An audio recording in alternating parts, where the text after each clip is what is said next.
नमस्कार मित्रांनो, नमस्कार सर्वांना, प्रेम भरा नमस्कार. चला सर्वांना गुड आफ्टरनून. बरेच जण वेटिंग करत आहेत. सर स्टार्ट करा. ओके, चला आपण स्टार्ट करूया. पण तुमचं काय चाललंय सध्या? मस्त ऐश करत असाल ना? उन्हाळ्याचे दिवस, सुट्ट्या, मस्त लॉकडाऊन, नो झंझट, no tension, no college, no, सर्व मस्त मस्त मस्त चालू असेल तुमचं मित्रांनो. बराबर है ना? सबका बहुत ऐश कर रहे होंगे. तो चलो ए ऐश के साथ हम आज एक नया बीट पढ़ते हैं और वो है ऑस्मोटिक प्रेशर. उसमें से कुछ इम्पॉर्टेंट डेफिनेशन और osmosis phenomenon in day to day life.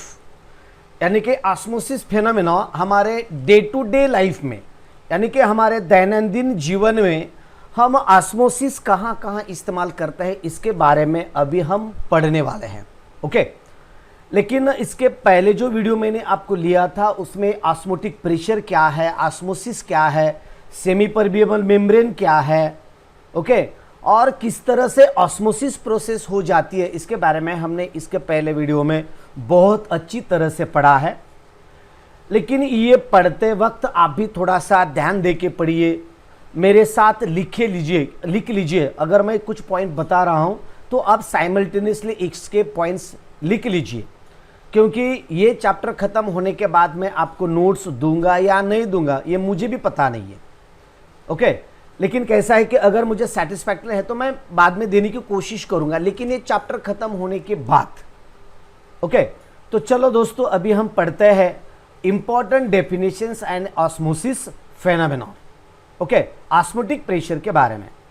तो दोस्तों अगर अभी तक आप इस चैनल पे नए हैं तो जल्दी से चैनल को सब्सक्राइब करो, बेल आइकॉन दबाओ. मैं जैसे आपके लिए घंटों घंटा टाइम निकाल के आपके लिए मैं ये टीचिंग देता हूँ.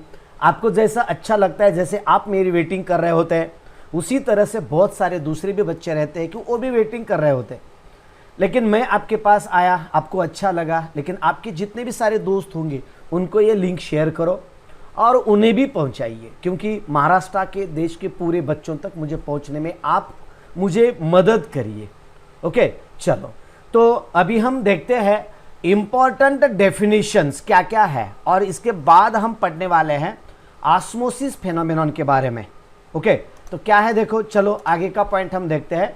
Osmotic pressure of a solution is colligative property. यानी कि ऑस्मोटिक प्रेशर ये एक कॉलिगेटिव प्रॉपर्टी है. ये मैं आपको यहां समझाना चाहता हूं. Colligative property, osmotic pressure is a colligative property. तो क्या है कॉलिगेटिव प्रॉपर्टी? देखो, osmotic pressure of a solution at any temperature. Colligative property का एक स्पेशल डेफिनेशन ही आपको मालूम है.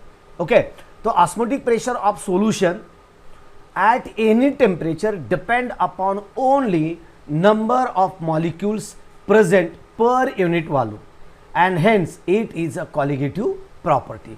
ये नंबर यानी कि क्वांटिटी कितनी है इसके ऊपर ये डिपेंड करता है.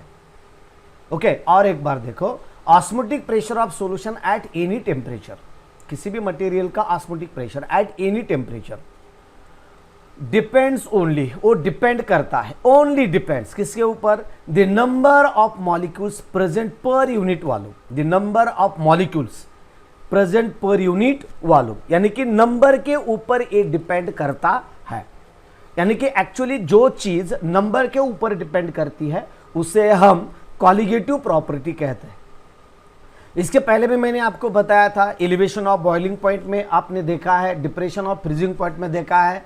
जब हम किसी भी सॉल्यूशन में यानी कि सॉल्वेंट में अगर हम सोल्यूट ऐड करते हैं तो उसका वेपर प्रेशर डिक्रीज होता है, और इसका वेपर प्रेशर डिक्रीज होने के बाद उसका जो कुछ भी बॉइलिंग पॉइंट होगा, उसका जो कुछ भी फ्रीजिंग पॉइंट होगा, वो चेंज होते जाता है. ठीक है नहीं? हमारे बारे में भी ऐसे होता है. कभी कभी हम जब रेगुलर खाना खाते हैं, ठीक है नहीं, आपने खाया होगा ना, अभी खाना मस्त आराम से खाया होगा, एंजॉय कर रहे होंगे, तरबूज वगैरह, वाटरमेलन खा रहे होंगे, खरबूज खा रहे होंगे. लेकिन हमारे डेली लाइफ में हम जो कुछ भी खाना खाते हैं, अगर उसमें थोड़ा सा कुछ और भी चेंज मिलता है तो हमारे बिहेवियर में बदल पड़ता है. उसी तरह से ये है. अगर हमारे खाने में, जैसे कि हम बोलते हैं ना कि दूध में शक्कर, अगर आपको दूध पीने के लिए दिया गया समझो, और उसमें शक्कर डाल के दिया गया, समझो खाली दूध दे दिया तो उसका टेस्ट अलग ही, और थोड़ी सी बाद में शक्कर डाल के दिया तो बहुत और हमें थोड़ा सा अच्छा लगता है। और उसके बाद उसमें अगर हम थोड़ा सा केसर भी डाल के लेते हैं तो बहुत मजा आता है। फिर मजा आता हो रहा ना, नुसतं नाव ऐकल्याबरोबर किती मजा येत असेल। पण असू द्या, मजा तर घ्यायलाच पाहिजे, एन्जॉय तर करायलाच पाहिजे। चला तर त्याला आपण क्वालिटेटिव्ह प्रॉपर्टी असे म्हणतो। द नंबर ऑफ, किती मटेरियल किती आहे, depends upon the number of molecules. ये देखो और एक बार बता रहा हूँ, depends upon the number of molecules present, number of molecules present. जिस सॉल्यूशन में नंबर ऑफ मॉलिक्यूल्स कितने हैं उसके ऊपर इसका डिपेंड करता है। उसके बाद देखते हैं हम, देखो आइसोटोनिक सॉल्यूशन, ठीक है ना, आइसोटोनिक सॉल्यूशन। तो आइसोटोनिक, इसके बाद 2-3 डेफिनेशन है, ये इंपॉर्टेंट डेफिनेशन मैं आपको बहुत अच्छी तरह से पढ़ाने वाला हूं। The solution of equimolar concentrations, the solution of equimolar concentrations at same temperature, solution of equimolar concentrations, solutions of, यानी कि एक सॉल्यूशन है, ऐसे 2 या 2 से ज्यादा सॉल्यूशन है, सॉल्यूशंस ऑफ। लेकिन कैसा सॉल्यूशंस है, सॉल्यूशन कैसे है, तो दोनों ही सॉल्यूशन इक्विमोलर सॉल्यूशंस है एट सेम टेम्परेचर। 2 सॉल्यूशन है, 2 और 2 से ज्यादा, इक्विमोलर है, और ये पूरे सॉल्यूशंस हमने कांस्टेंट टेम्परेचर पे मेंटेन किया एट सेम टेम्परेचर, दोनों का ही, हैविंग सेम ऑस्मोटिक प्रेशर। अगर उनका ऑस्मोटिक प्रेशर कैसा है, अगर सेम है तो उन्हें कहते हैं हम आइसोटोनिक सॉल्यूशन और आइसोमोटिक सॉल्यूशन, आइसोटोनिक सॉल्यूशन, और that is called as isosmotic solution. Okay, तो इस तरह से हमने आइसोटोनिक की डेफिनेशन ली है। आइसोटोनिक आपण बऱ्याच वेळेस पाहतात ना, टॉनिक शरीरासाठी घेतलं जातं, टॉनिक। मग टॉनिकचं काय आहे, बेसिक प्रिन्सिपल आहे काय त्याचं, तर आपल्या शरीरामध्ये जे काही कमतरता असणारे जे घटक असतील ते घटक, ओके, जे घटक आपल्या शरीराला कमी असतात ते घटक पुरवण्याचं काम ते टॉनिक करत असतो। तशाच प्रकारचा हा iso means same, tonic material, तर कैसा, solution of equimolar concentration, solutions of equimolar concentrations at same temperature having same osmotic pressure। दोनों सॉल्यूशंस है, इक्विमोलर है और एक सेम टेम्परेचर पे है, तो उन्हें हम ऑस्मोटिक प्रेशर कहते हैं। अगर हैविंग सेम ऑस्मोटिक प्रेशर भी सेम है तो उन्हें कहते हैं हम आइसोटोनिक सॉल्यूशन और आइसोमोटिक सॉल्यूशन। ओके, ये डेफिनेशन मैं बार बार आपको बता रहा हूं, बार बार बता रहा हूं। क्यों बार बार बता रहा हूं, क्योंकि आपके समझ में आए इसीलिए बार बार। ओके, आगे का पॉइंट देखो, हाइपरटोनिक सॉल्यूशन। हाइपरटोनिक बोले तो इसके कॉन्सेंट्रेशन में एक नॉर्मल डिफरेंस है, दोनों के हम कंपैरिजन करके पढ़ेंगे, दोनों का कंपैरिजन करके। तो इसका कंपैरिजन किस तरह से करेंगे, देखो अभी हम इसे, मैं थोड़ा सा छोटा हो जाता हूं, ये देखो एक छोटा सा नन्हा सा प्यारा सा बन गया मैं इधर। ओके, देखो तो solution having more osmotic pressure, और एक बार सॉल्यूशन हैविंग, एक सॉल्यूशन है having more osmotic pressure than some other solution, दूसरे जो कुछ भी सॉल्यूशन रहेगी उससे ज्यादा इसका अगर ऑस्मोटिक प्रेशर अगर ज्यादा है, some other solution is called as hypertonic solution. Hyper, ये देखो हाइपर शब्द से ही आप इसे अच्छी तरह से समझ पाओगे, मैं स्पेशली बता रहा हूं। Hyper tension, blood pressure 2 type के होते हैं, एक हाइपर ब्लड टेंशन और दूसरा रहता है hypo blood tension, blood pressure. पहला है हाइपर ब्लड प्रेशर और hypo blood pressure. Hyper blood pressure बोले तो हाई बीपी और हाइपो ब्लड प्रेशर बोले तो लो बीपी। दोनों में फर्क समझ में आया आपका? यानी कि आपके 82 जो पल्स रहते हैं हमारे बॉडी के, 72 पल्स एवरेज में, हमारे हार्ट के पल्स कितने रहते हैं? 72 पल्स, ठीक है ना, 72, 72 ठोके म्हणतो आपण त्याला शरीराचे. लेकिन बहुत बार ये ठोके थोड़े से बढ़ जाते हैं. समझो हमारे पास अगर कोई टीचर आ रहे हैं, कुछ गलती कर दी किसी बच्चे ने क्लास में, और हमारी तरफ जैसे जैसे टीचर आ रहे होते हैं वैसे वैसे वैसे हमारा बीपी बढ़ता है. बराबर है ना? अगर कोई सस्पेंशन है, हॉरर फिल्म है आप देख रहे हो, तो उस वक्त भी आपका बीपी बढ़ जाता है. नहीं तो हमारे यानी कि अचानक कोई आवाज़ आती है, बड़ी सी आवाज़ आती है, तो हम थोड़े से त्याला मराठीमध्ये आपण दचकणे असे म्हणतो, चौंक जाते हैं, जल्दी में चौंक जाते हैं, ऐसा करते हैं हम. लेकिन उस वक्त उसी टाइम पे कुछ हमारा बीपी बढ़ जाता है, यानी कि पल्सेस बढ़ जाते हैं.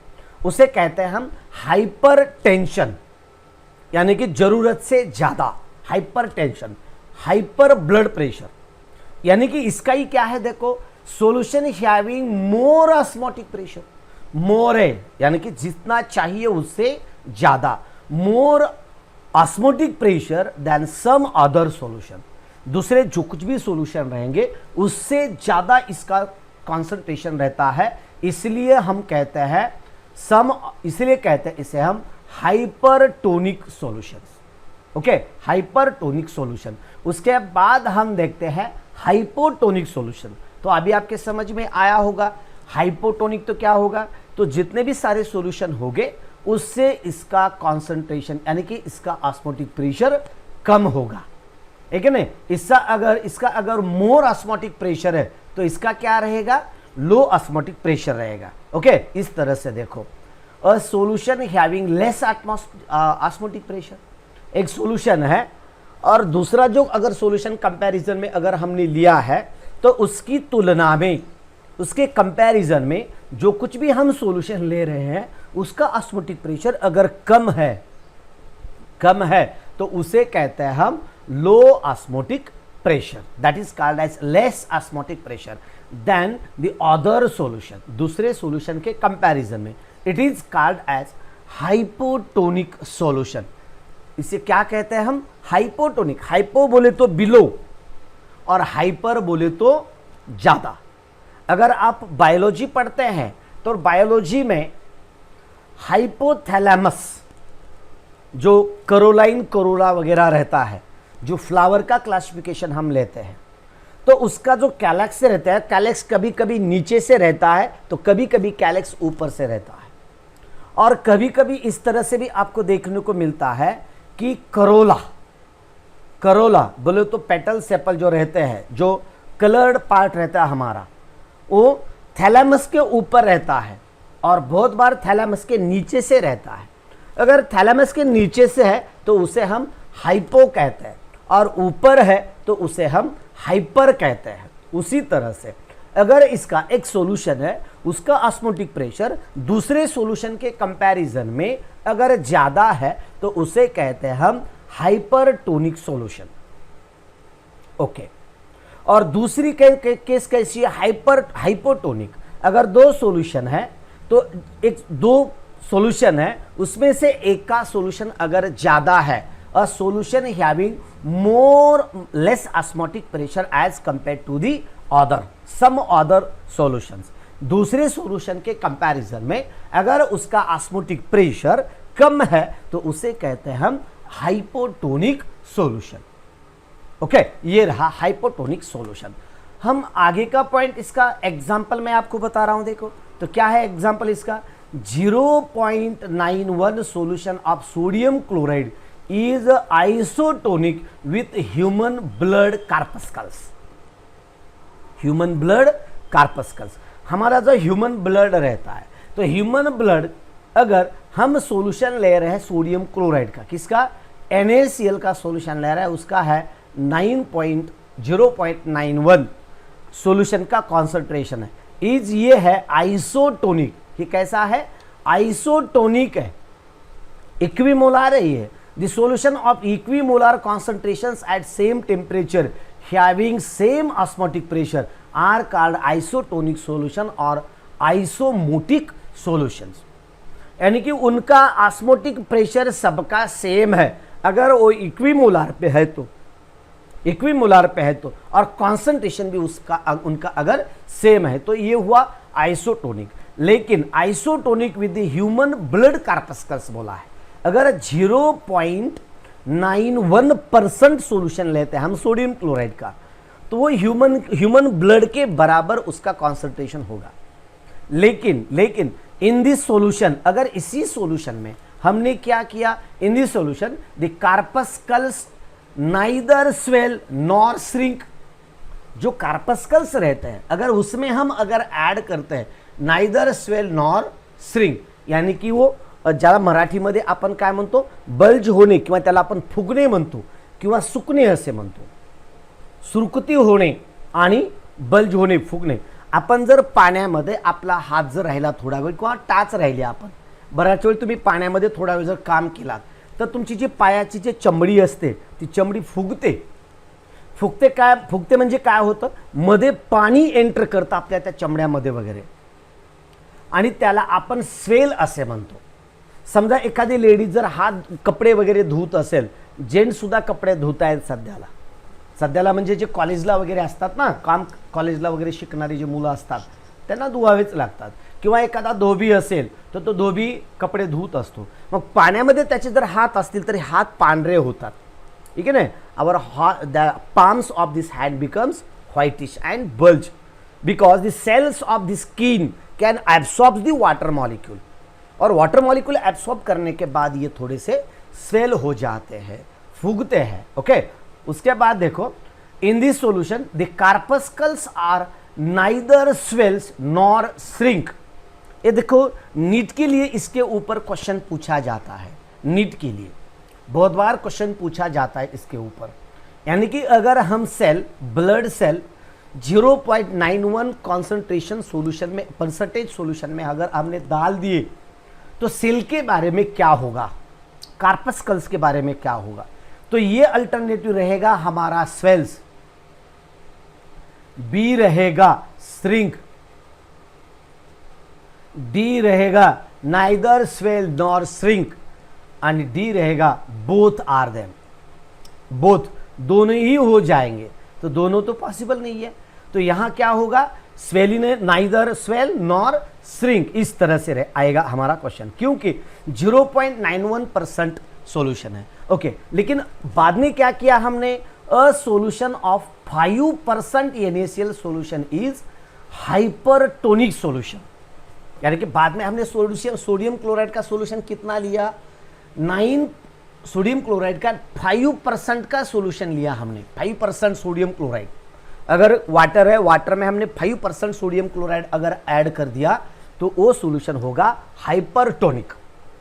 तो उसमें अगर हम ये ऐड कर देते हैं, क्या ब्लड कार्पस्कल्स ऐड कर देते हैं, when the red blood cells are placed in this solution, okay, the water comes out of the solution cells and they may be shrink। ये देखो, अगर इस तरह से हमने एक बाउल ले लिया, बाउल में 5% सॉल्यूशन हमने ले लिया, 5% सॉल्यूशन सोडियम क्लोराइड का सॉल्यूशन ले लिया, और इसमें हमने क्या किया, बाद में ब्लड सेल्स ऐड कर दिए, ब्लड सेल्स किसमें, 5% ऑफ सोडियम क्लोराइड सॉल्यूशन में ब्लड सेल्स हमने ऐड कर दिए। तो ब्लड सेल्स ऐड करने के बाद में क्या होता है उसमें, तो वो जो सेल्स रहते हैं, वो सेल में का जो कुछ भी पानी रहता है वो पानी बाहर निकलता है, और वो जो ब्लड सेल्स रहते हैं जिसे हम कहते हैं आरबीसीज, तो आरबीसीज क्या होती है, श्रिंक हो जाती है, श्रिंक म्हणजे त्याला आपण सुकणे म्हणतात, पाणी त्याच्या बाहेर निघतं। मग जनरली जर आपण जर पाहिलं, जे लोणचं वगैरे घालतो आपण डेली लाईफमध्ये, जे लोणचं घातलं जातं त्या लोणच्यामध्ये मीठ मिसळलं जातं बघा, लोणचं असतं ना, लोणच्यामध्ये मीठ मिसळलं जातं, आणि मीठ जर मिसळलं तर त्या आंब्याच्या फोडी वगैरे जे असतात त्यांच्यामधलं तो पाणी ॲब्सॉर्ब करून घेतं ते मीठ, म्हणजे the sodium chloride can absorb the water molecule from material. दुसरे एक्झाम्पल देऊया आपण याच्या ऐवजी, ब्लड सेल्सच्या ऐवजी अशाच प्रकारचं आपण मिठाचं द्रावण घेतलं, सोल्यूशन घेतलं, सोडियम क्लोराइड सोल्यूशन घेतलं, 5% सोडियम क्लोराईड सोल्युशन घेतलं आणि त्यामध्ये आपण काय केलं, ग्रेप्स टाकला, ग्रेप्स, यानी कि हमने क्या किया, 5% सोडियम क्लोराइड ले लिया और उसमें हमने ग्रेप्स डाल दिया अंदर, अंगूर, जो कि इसी सीजन है, ये सीजन है अंगूर का। अगर हमने उसमें अंदर अंगूर डाल दिए और कुछ घंटों के बाद हमने कुछ उसका ऑब्जर्वेशन करने के बाद आपको वो जो अंगूर रहते हैं वो अंगूर श्रिंक हो जाते हैं, श्रिंक, जिसे कि हम मनुके कहते हैं, मनुके जो खाने के लिए इस्तेमाल करते हैं ना, वो अंगूर के ही बनाए वाले रहते हैं, लेकिन उनको ड्राई एयर में उन्हें थोड़ा सा ड्राई किया जाता है, ओपन एयर में वगैरह भट्टी में ड्राई किया जाता है और उसमें का वाटर निकाल लिया जाता है, इवापोरेशन किया जाता है।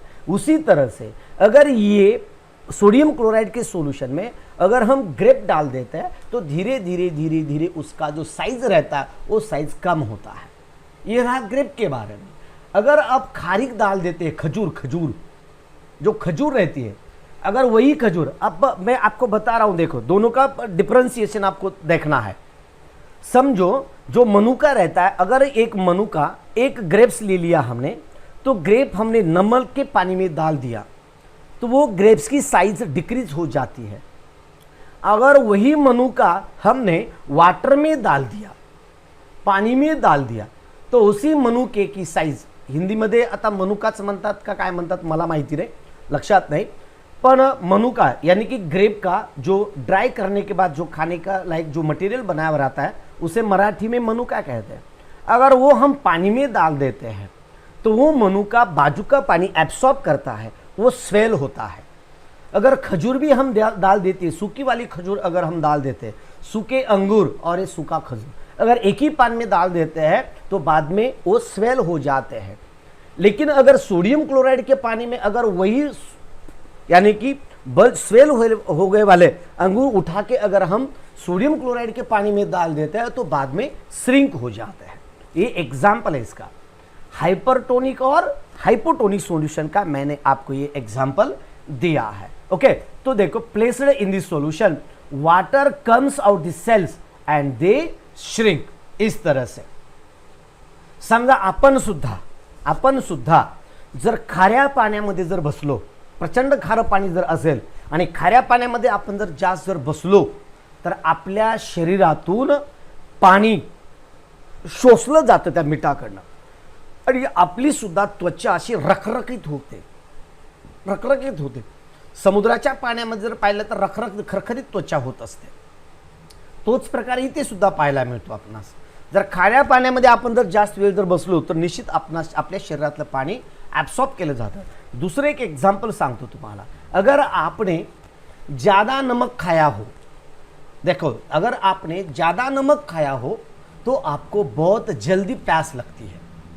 अगर खाने में अगर ज़्यादा नमक है तो आपको जल्दी प्यास लगती है, क्योंकि यही एक प्रोसेस है वो।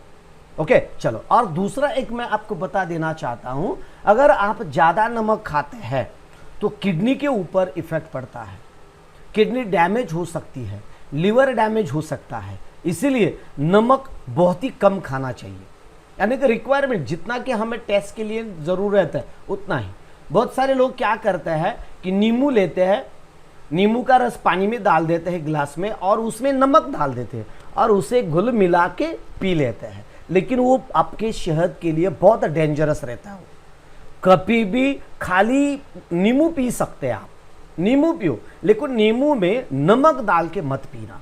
अगर पीते हैं तो ज़्यादा अगर आप नमक खाते हैं तो आपके किडनी के ऊपर बहुत बेकार परिणाम होता है, आगे चल के हमारी किडनी भी डैमेज हो सकती है। इसलिए कम से कम नमक खाएं। और दूसरा एक आपको बताना चाहता हूँ, यही है सब्जेक्ट के बारे में आपको बता रहा हूँ, मैं सब्जेक्ट के बारे में है। ऑस्मोटिक प्रेशर एंड ऑस्मोसिस को छोड़ के मैं नहीं जा रहा हूँ। ओके, अगर आप शुगर हो, कोई भी हो, एक हमारे शरीर के लिए एक मर्यादा तक इसका हेल्प है। अगर उससे ज़्यादा हम खाते हैं तो हमारे शरीर में बहुत विपरीत परिणाम कर देता है इसके ऊपर। ओके, आगे का बीट देख रहे हैं हम, osmosis phenomena in day to day life. देखो आगे कुछ एग्जाम्पल्स है, ये एग्जाम्पल के बारे में मैं आपको बताने वाला हूँ। देखो बच्चों, मैं आपको रिक्वेस्ट कर रहा हूँ, ये डे टू डे लाइफ का तो हम एग्जाम्पल देखने ही वाले हैं। उससे पहले मैं आपको छोटा सा रिक्वेस्ट करने वाला हूं, अगर आप चैनल पे नए हैं तो जल्दी से चैनल को सब्सक्राइब करो, बेल आइकॉन दबाओ और अपने दोस्तों तक इसकी लिंक शेयर करो, क्योंकि मैं ऐसे 10वीं म्हणजे यानी कि 10th 11th 12th NEET GK videos में अक्सर अपलोड करता हूं और इसलिए मैं आपको रिक्वेस्ट करता हूं कि आपके जो कुछ भी दोस्त होंगे उन सबको इसके लिंक भेजिए, क्योंकि मुझे पूरे महाराष्ट्र के जो बच्चे हैं उन तक मुझे पहुंचना है। और आप ही एक है कि जो मुझे कि बहुत सारे बच्चों तक मुझे आप पहुंचा सकते हैं। मैं आपको हाथ जोड़ के विनती कर रहा हूं, मुझे पैसे की ज़रूरत नहीं है। अगर मैं किसी ज़रूरतमंद के मैं काम आया तो इससे ज़्यादा अर्निंग मेरी कुछ भी नहीं होगी। मेरे पास टेक्नोलॉजी है, मुझे इंटरेस्ट है, मेरे पास नॉलेज है और मेरे पास स्टडी मटेरियल है। अगर ऐसे ही पड़ा पड़ा अगर कंप्यूटर में लैपटॉप में रहेगा तो उसका बेनिफिट क्या है, फ़ायदा क्या है मेरे को। इसलिए मुझे बहुत सारे बच्चों तक पहुंचाइए। जैसे आप मेरी राह देख रहे होते हैं, मुझे वेटिंग कर रहे होते हैं, ऐसे बहुत सारे कुछ गरीब बच्चे होंगे कि जिनके पास क्लासेस लगाने के लिए पैसे नहीं होंगे। ऐसे बच्चों तक मुझे पहुंचाइए कि ऐसे बच्चों की अगर मैं हेल्प करूं तो मेरी ज़िंदगी का सार्थक हो चुका, मैं सक्सेसफुल हुआ ऐसा मैं समझ जाऊंगा। म्हणजे माझ्या आयुष्यामध्ये मला सार्थक झालं असंच मी समजेन आणि मला जास्तीत जास्त विद्यार्थ्यापर्यंत तुम्हीच पोहोचू शकता। आणि एवढं सांगून जरी तुम्ही जर मला माहित आहे एवढं सांगितल्यानंतर तुम्ही निश्चितच भरपूर फेसबुकला व्हॉट्सअपला सगळीकडे तुम्ही शेअर कराल आणि मला त्यांच्यापर्यंत पोहोचाल की जे कोणी माझा आणखी कुठेतरी वाट पाहत बसलेला असेल आणि मी तिथं तुम्ही जर पोहोचविलात तर निश्चितच तुम्हाला त्याचं पुण्य लागेल मित्रांनो, तुम्हाला त्याचं पुण्य लागेल, तुम्हाला त्याचा आशीर्वाद लागेल, तुमचं खूप चांगलं होईल की अशा विद्यार्थ्यांना जर तुम्ही अशा प्रकारचे व्हिडिओ जर त्यांच्यापर्यंत तुम्ही पोहोचलात तर तुम्हाला त्याचं पुण्य लागेल।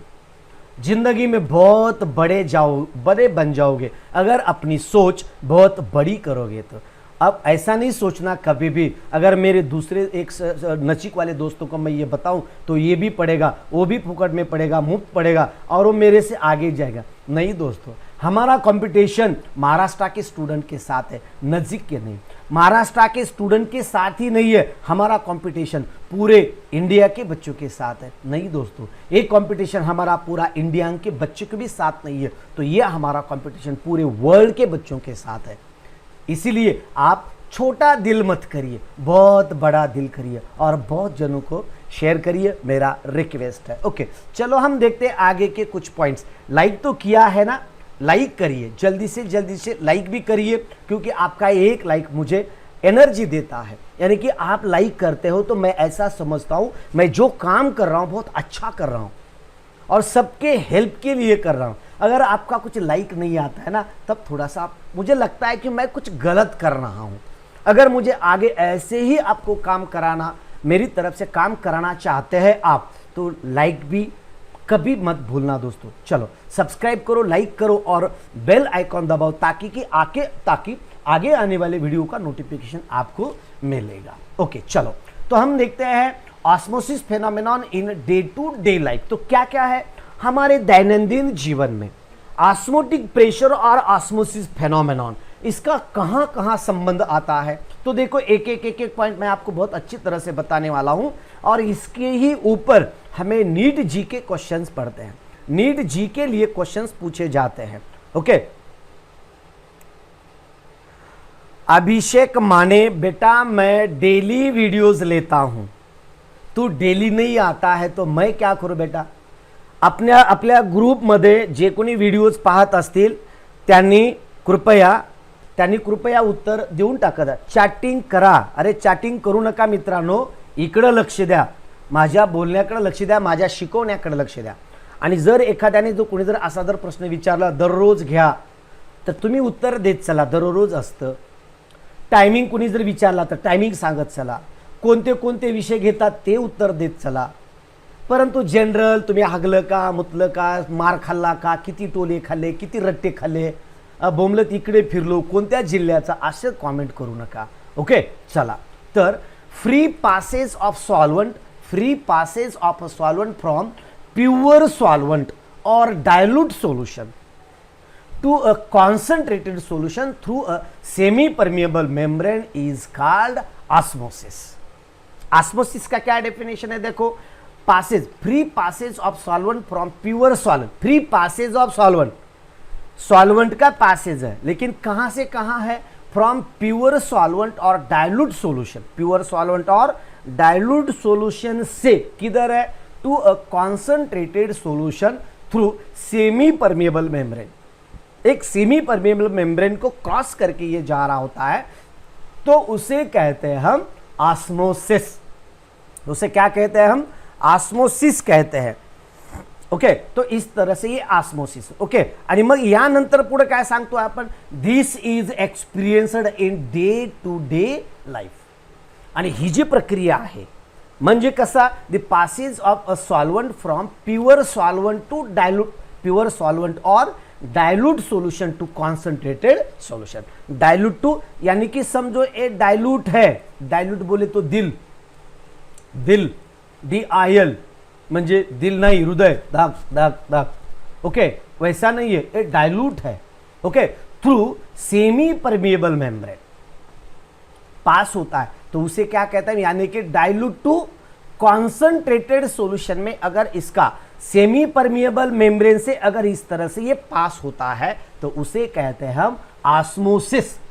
और ये हमारे डे टू डे लाइफ में होता है. अब ये कैसे होता है मैंने आपको बहुत बार बता दिया है. यानी कि हमारे किडनी में ये प्रक्रिया होती है, ऑस्मो रेगुलेशन की प्रोसेस हो जाती है. उसी तरह से वही एक है. ओके, तो आगे का पॉइंट क्या है? देखो, okay, a raw mango when kept immersed in a concentrated salt solution. Example है, अब ये पूरे एग्जाम्पल आपके डे टू डे लाइफ के हैं. Okay, a raw mango when kept immersed in concentrated salt solution loses water due to osmosis and shrink with wrinkles. It shrivels, shrivels म्हणजे तो सुकतो. तो समजा एक आंबा घेतला आपण, कोणता? कॅप्टन. अ रॉ मँगो, एखादा तोडलेला आंबा घेतला आपण आणि कशामध्ये ठेवला? Kept immersed in concentrated salt solution. पाण्यात एक तांब्या घेतला, तांब्यामध्ये साल्ट घेतलं, मीठ घेतलं आणि त्याच्यामध्ये तांब्या आपण बराच वेळ ठेवून दिला तर मँगो, तर काय होतं? Loss of water. यानी कि मैंगो के अंदर जो कुछ भी समझो इस तरह से ए पॉट है, बीकर है, और ये बीकर में हमने इस तरह से एक NaCl सॉल्यूशन लिया और उसमें एक मैंगो इस तरह से हमने इमर्स करके रखा है समझो. तो ये जो मैंगो के अंदर जो कुछ भी वाटर मॉलिक्यूल्स रहते हैं ये बाहर आते हैं, आउट, यानी कि वाटर मॉलिक्यूल्स बाहर आते हैं और वो जो मैंगो रहता है वो श्रिंक हो जाता है. श्रिंक, उसके ऊपर श्रिविल्स तैयार होते हैं. ओके, श्रिविल्स यानी कि त्यावर घड्या पडतात आणि तो रिंकल्स तैयार होतात त्यावर. Okay, shrink with the wrinkles. Okay, आगे का एग्जाम्पल क्या है? अ लिम्प कैरेट और celery loses water into the atmosphere due to osmosis and shrinks. आपण बऱ्याच काही आपण जे काही खायचे पदार्थ वगैरे म्हणतो आपण इथं कॅरेट किंवा सॅलड्स असं म्हणतात. आता बऱ्याच वेळेस कॅरेट म्हणजे काय? गाजर ना, कॅरेट दॅट इज आपण ज्याला खायला आपण गाजर असे म्हणतो, एक नाही कॅरेट. काही शब्द ऑन दी स्पॉटला आठवत नसतात, डोक्यामध्ये गोंधळ होऊन जात असतो. अगर ये गाजर वगैरह जो होता है अगर हम ओपन एटमॉस्फेयर में रख देते हैं तो बहुत तो सूख जाता है, वो सूख जाता है. Salary loses water. ओके, वो वाटर लूज करते और वाटर लूज करने के बाद वो श्रिल हो जाते हैं. Okay, into atmosphere due to the osmosis and shrinks. But they becomes firm once again when placed in water. अगर सूखे वाला गाजर हम अगर उसे उठा के अगर पानी में रख देते हैं तो वो बाद में और भी श्वेल हो जाता है पहले जैसे, लेकिन वो एग्जैक्टली उसी कंडीशन में नहीं आएगा, लेकिन थोड़ा सा बढ़ जाएगा साइज उसका, क्योंकि एटमॉस्फेयर में वाटर लॉस करने की वजह से वो श्रिंकल हो गया, श्रिंक हो जाता है. लेकिन अगर वही कैरेट अगर हम पानी में रख देते हैं तो अंदर पानी घुसता है अंदर, और अंदर पानी घुस के उसकी साइज बढ़ जाती है. इसलिए उसे ही क्या कहते हैं हम? ऑस्मोसिस कहते हैं. Okay, since the water passes into the carat और सेलरी बाय द ऑस्मोसिस। इसी तरह से ये ऑस्मोसिस में ये प्रोसेस आपको देखने को मिळती है. ओके, मग आता बऱ्याच वेळेस सांगू शकतो आम्ही डाळीच्या बाबतीत सुद्धा ही प्रक्रिया आपणास पाहायला मिळत असते. गाजराच्या बाबतीत सांगितलं, आत्ताच तुम्हाला मी एक्झाम्पल सांगितलेलं आहे कोणतं, द्राक्षाच्या बाबतीत. ओला द्राक्ष मिठामध्ये ठेवा आणि वाळलेला द्राक्ष पाण्यामध्ये ठेवा, दोघांच्या आकारात बदल होते. आणि हे कशामुळे घडतं, तर this is also due to osmosis.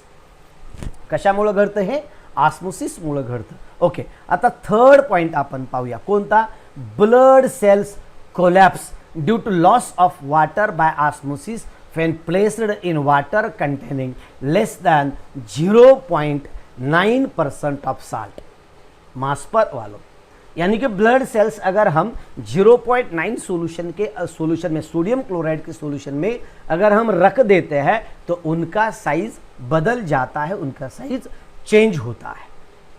यानी कि नमक में लिख देते हैं तो श्रिंक होना, स्वेल होना, ये प्रोसेस वहां आपको देखने को मिलती है. Water containing the less than, देखो the blood cell collapse due to the loss of water by osmosis when placed in water containing less than 0.9% से अगर ज़्यादा है तो उसका साइज कोलैप्स होता है. ओके, साल्ट में. और उसके बाद आगे का पॉइंट मैं आपको बता रहा हूं यहाँ तो क्या है, eating excess of salt results in the ओडेमिया.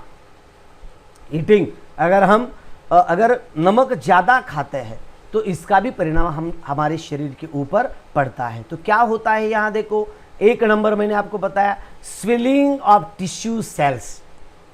हमारे जो टिश्यू सेल्स होते हैं वो स्वेल्स होते हैं. यानी कि जो कुछ हमारे शरीर में वगैरह नमक वगैरह रहता है, इसका फिल्ट्रेशन हमारा किडनी में होता है. अगर किडनी में अगर ज़्यादा नमक जाएगा तो किडनी के जो कुछ भी सेल्स रहेंगे वो स्वेल हो जाएंगे. और tissue cells, swelling the tissue cells due to the water retentions in cell since the water passes into them by osmosis. तो इसी तरह से ऑस्मोसिस की process, swelling of tissue cells due to water retention in cells, और इसी तरह से swelling होके हमारे सेल्स वगैरह डैमेज होने की चांसेस होते हैं. इसलिए आपको क्या करना पड़ेगा, अक्सर आपको क्या करना पड़ेगा, कम से कम एक जितना रिक्वायरमेंट है उतना ही नमक खा लिया करो. अगर मैं आपको और एक सलाह देना चाहता हूं कि आप जब कुछ सब्जी वगैरह पकाते हैं उसी वक्त जितना नमक आपको चाहिए उतना अंदर डाल के खा लीजिए. लेकिन जब आपके थाली में खाना परोसने के बाद अगर आप ऊपर से खाना खाते हैं, या ऊपर से अगर आप नमक खाते हैं तो वो आपके सेहत के लिए सबसे डेंजरस है. इसीलिए जितना नमक हो अपने जब पकाते वक्त जितना डाला हो उतना ही खा लिया करो. अगर वो कम है तो भी एडजस्ट करो, ज़्यादा हुआ तो भी एडजस्ट करो. अगर कम है बोल के अगर आप दूसरा नमक डाल रहे हो तो आपके सेहत के लिए बहुत डेंजरस होता है, वो बाद में मत डाल के खाइए. ओके, इसके बाद हम देखते हैं water passes into them by the osmosis. Okay, और आगे का पॉइंट और क्या है देखो, तो then the fruit can preserve in the presence of sugars. Sugar ये है यहाँ, sugar which protects them against bacterial action. ये देखो, ये भी यहाँ बहुत इंपॉर्टेंट है. यानी कि बहुत सारे ऐसे फ्रूट्स रहते हैं, fruits can be preserve in the presence of sugar में इसे प्रिजर्व किया जाता है. बहुत बार आप ऐसा भी देखते होंगे, जो कि बच्चे रत्नागिरी के भी बहुत सारे बच्चे हैं मेरे साथ अभी पढ़ रहे हैं, रत्नागिरी के हैं, सिंधुदुर्ग के हैं, ऊपर थाना डिस्ट्रिक्ट के भी बहुत सारे बच्चे हैं जो कि मेरे साथ अभी पढ़ रहे हैं. तो उनको मालूम है, उनको पता है कि समंदर में जब फिशेस वगैरह कैच करते हैं, पकड़ते हैं, उस वक्त पकड़ने के बाद अंदर जो कुछ भी उनकी पेटी रहते हैं, पेटी में नमक डाल दिया जाता है. यानी कि साल्ट डाला जाता है. साल्ट क्या करता है, साल्ट इज द एंटीबैक्टीरियल है. यानी कि उसके ऊपर बैक्टीरिया जी नहीं पाते, यानी कि सर्वाइव नहीं होते वो बैक्टीरिया, इसलिए नमक का इस्तेमाल किया जाता है. उसी तरह से fruit can be preserved in the presence of sugar which protects them against the bacterial action.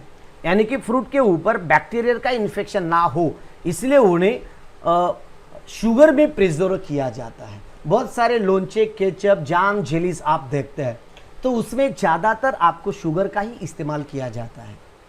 जरा हमारे घर में अगर आप अचार वगैरह डालते हैं, अभी जो सीज़न है वो अचार का सीज़न है, अचार बनाने का सीज़न है, तो इसी सीज़न में भी क्या किया जाता है, यानी कि जो आम रहते हैं, कटे हुए आम काट के उनकी चिप्स चॉपिंग करके उनके छोटे छोटे पीसेस में बना के वहाँ पूरा मसाला वगैरह डाल के, हल्दी डाल के, मोहरी डाल के, ओके, वो सब डाल के उसमें नमक भी डाल दिया जाता है और ऑयल भी डाल दिया जाता है उसमें, और डालने के बाद वो पूरा एक कैन में उसे पैकिंग करके रख दिया जाता है, क्योंकि उसके ऊपर कोई बैक्टीरिया इफेक्ट न करे।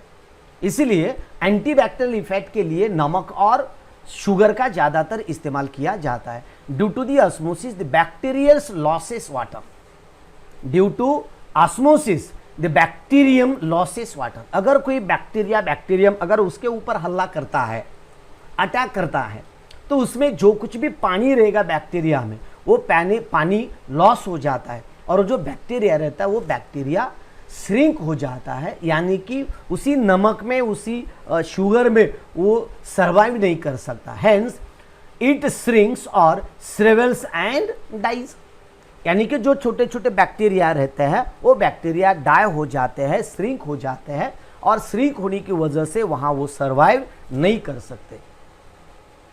ओके, चलो तो आगे का पॉइंट और मैं आपको क्या बताना चाहता हूं, देखो। ओके, तो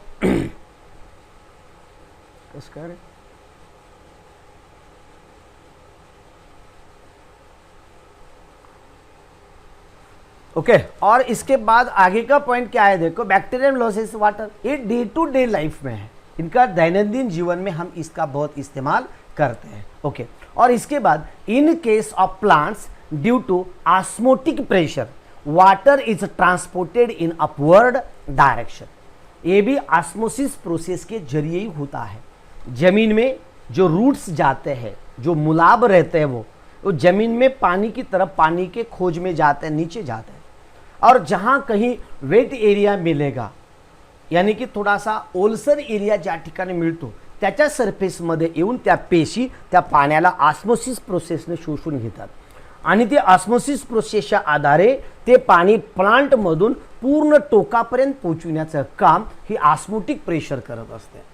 म्हणजेच osmotic pressure, the water transported in upward direction, in some of the plants the water reaches to the height of 120 meter due to the osmosis and capillary actions. ये भी आपको आगे पढ़ना है, कैपिलरी एक्सिस वगैरह ये फिजिक्स में आपको पढ़ना है, ओके, फ्लूइड्स में वगैरह। तो वहाँ क्या है, तो कैपिलरी एक्सिस के बजाय यानी कि 120 मीटर तक, 120 मीटर इतने हाइट तक ऑस्मोटिक प्रेशर की मदद से, यानी कि ऑस्मोसिस प्रोसेस से, यानी कि रूट के जरिए ये पानी जो कुछ भी सक्शन हुआ है वो पानी लास्ट एंड तक, यानी कि ब्रांचेस तक, फ्लावर्स तक, लिप्स तक ये पानी को सेंड किया जाता है। तो इस तरह से ये जो है ऑस्मोसिस प्रोसेस हमारे डे टू डे लाइफ में बहुत जगह इसका इस्तेमाल किया जाता है।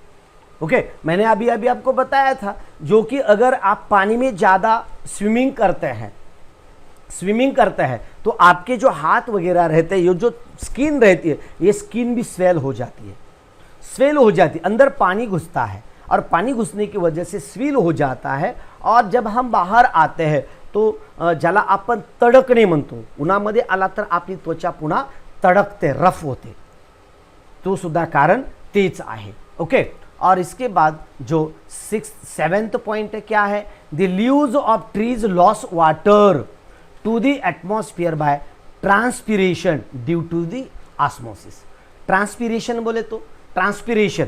बोले तो ऑस्मो रेगुलेशन जैसी प्रोसेस यहाँ होती है, ट्रांसपिरेशन। रेस्पिरेशन बोले तो लेना छोड़ना, लेना देना, इसे हम रेस्पिरेशन कहते हैं, यानी कि हम अंदर जब हम श्वास लेते हैं तो हम ऑक्सीजन अंदर लेते हैं, इस तरह से। अगर हम छोड़ते हैं तो ऑक्सीजन बाहर छोड़ते हैं, लेकिन ऑक्सीजन के साथ साथ बाहर कार्बन डाइऑक्साइड छोड़ते हैं। लेकिन लिव्स के बारे में क्या होता है, ट्रांसपिरेशन प्रोसेस होती है रेस्पिरेशन की जगह।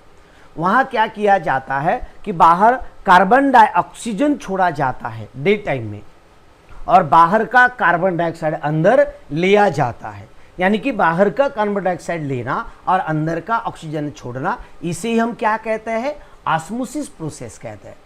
इसी तरह से हमारे जिंदगी में भी बहुत सारे ऐसे प्रोसेस हैं, ऑस्मोसिस प्रोसेस हो जाती है। हम वैसे सोसाइटी में जब हम इधर उधर घूमते हैं, कुछ देखते हैं, यानी कि हम ना चाहे भी बहुत सारी ऐसी चीज़ें रहते हैं कि वो हम नज़रों से देखते हैं और देख के वो सीख जाते हैं, यानी कि हमारे दिमाग में उसका ऑस्मोसिस हो जाता है। और बहुत बार ऐसी होती है कि जो चीज़ें हमें इंपॉर्टेंट रहती है फिर भी हम भूल जाते हैं, यानी कि हमारे दिमाग से निकल जाते हैं, उसे ही हम ऑस्मोसिस जैसी कहेंगे। ओके, इसी तरह से देखो, but when the concentration of the constituents in the leaves increases, और एक बार देखो osmosis, but when the concentration of the constituents, यानी कि अंदर जो कुछ भी पान, यानी कि लीव्स के अंदर जो कुछ constituents in the leaves increases due to the loss of water, यानी कि लीफ में पानी का लॉस हो जाता है और जो कंटेंट्स वहां आते हैं, कंस्टिट्यूएंट्स और कंटेंट जो कुछ भी आते हैं, उसकी जरिए वहां का कॉन्सेंट्रेशन बढ़ जाता है। और कॉन्सेंट्रेशन बढ़ने के बाद there is a reverse process of pulling of water from atmosphere, यानी कि वहां का कॉन्सेंट्रेशन बढ़ जाता है। अगर एटमॉस्फेयर में पानी की मात्रा अगर ज्यादा है तो बढ़ा हुआ कॉन्सेंट्रेशन, वहां का जो कंस्टिट्यूएंट का कॉन्सेंट्रेशन रहेगा, वो बढ़ा हुआ कॉन्सेंट्रेशन क्या करता है कि एटमॉस्फेयर का पानी का भी वो एब्सॉर्प्शन करता है। यानी कि इसी तरह के पानी यानी कि लीव्स के ऊपर से पानी के जो पान रहते हैं हमारे पान लीव्स, तो लीव्स के जरिए पानी बाहर भी छोड़ा जाता है और बाहर से अंदर भी लिया जाता है। जैसे कि मैं आपको अभी कहा, कार्बन डाइऑक्साइड का लेना और ऑक्सीजन का छोड़ना, उसी तरह से लीव्स की तरह से अब पानी बाहर छोड़ा भी जाता है और बाहर से पानी लिया भी जाता है। इसे हम क्या कहते हैं, osmosis process. This is called as reverse process. Okay, there is a reverse process of pulling of water from the atmosphere due to the osmosis pressure. Osmotic pressure, यानी कि ऑस्मोटिक प्रेशर के जरिए इस तरह से ये चीजें हम हमारे डे टू डे लाइफ में एक्सपीरियंस करते हैं। बहुत सारे एक्सपीरियंस के बहुत सारे एग्जाम्पल मैंने आपको यहाँ दिए हैं। दोस्तों, अगर आपको कुछ डाउट है तो मेरे साथ कमेंट करके आप मुझे बता सकते हैं। अपना जो वीडियो, कौन से ही वीडियो पे अगर आप कोई भी आपको डाउट आता है, कौन सा भी अगर साइंस के रिगार्डिंग अगर कुछ भी आपको डाउट आता है, कुछ भी क्वेश्चंस है, तो आप किसी ही वीडियो के ऊपर अगर आप कमेंट करोगे तो कमेंट करने के बाद उसका आंसर आपको मिल जाएगा, श्योरली आपको कमेंट मिलेगा। इसलिए आप क्या करो, कमेंट करते रहिए। और वीडियो को लाइक तो किया है ना अभी तक, इतना मैं जोर जोर से चिल्ला रहा हूँ, आपके लिए चिल्ला रहा हूँ ना, बराबर है ना? यस है क्या नहीं? अगर यस है तो कमेंट करके बताओ, मैं आपके लिए कर रहा हूँ। अगर आप बोलते हैं सर आप इससे बहुत सारा पैसा कमा रहे हैं, तो लाइक मत करिए। पैसा तो अभी तक तो कुछ नहीं कमा रहा हूँ, मैं 2-3 साल से हूँ। और यूट्यूब पे आना बोले तो अगर पैसे के लिए कोई आएगा तो यूट्यूब पे नहीं टिक पाएगा। वो पैसे के लिए, जिसे पब्लिसिटी चाहिए, जिसे सोशल वर्क करने की इच्छा है, सोशल करने की इच्छा है, तो वही पर्सन्स यूट्यूब पे टिक सकते हैं। यानी कि यहाँ पैसे नहीं मिलते, पैसे बहुत कम मिलते हैं, बहुत कम, जो कि हमारा इधर उधर का नॉर्मल का खर्चा इतना भी पैसा नहीं आता यहाँ। तो पैसे के लिए नहीं कर रहा मैं जो कुछ भी मेरे बच्चे हैं, मेरे स्टूडेंट हैं महाराष्ट्र में, महाराष्ट्र के रेस्ट ऑफ महाराष्ट्र के बाहर इधर, और जो कुछ हमारा स्टेट्स है वहाँ जो कुछ भी बच्चे, उनके लिए काम कर रहा हूँ। जो कि क्लासेस नहीं लगा पाते, अगर क्लासेस लगाते लेकिन उनको समझ में नहीं आ रहा, वहाँ स्कूल कॉलेजेस में समझ में नहीं आ रहा, तो इसीलिए मैं वीडियोस आपके लिए बना रहा हूँ, आपके लिए लाइव सेशंस करता हूँ, आपके लिए मैं लाइव पढ़ाता हूँ। अगर ये आपको पसंद आता है तो लाइक करिए, और आपको लगता है कि दूसरे भी मेरे साथ पढ़े, आप अगर ब्रॉड माइंडेड है तो उन तक आप शेयर करने की कोशिश करिए। आपके मोहल्ले में, आपके ज़िले में, आपके कॉलेजेस में, आपके क्लासेस में जो कुछ भी बच्चे, सबके पास ये लिंक जानी चाहिए, और आप पहुंचाओगे, ये मुझे कॉन्फिडेंस है। तो दोस्तों, आज के इस वीडियो के लिए अभी यहाँ ठहरते हैं, जल्दी मिलते हैं नेक्स्ट वीडियो में। तब तक जय हिंद, जय भारत दोस्तों। लेकिन अभी हम यहाँ देखते हैं कि कमेंट क्या क्या किया है, और किसका किसका क्या कमेंट है, किसका क्या क्या डिफिकल्टीज है, क्या डाउट्स है, इसके बारे में अभी हम देखते हैं। ओके, चलो, बहुत सारे बच्चों ने यहाँ कमेंट किया है। चलो इसे हम थोड़ा सा बड़ा करते हैं।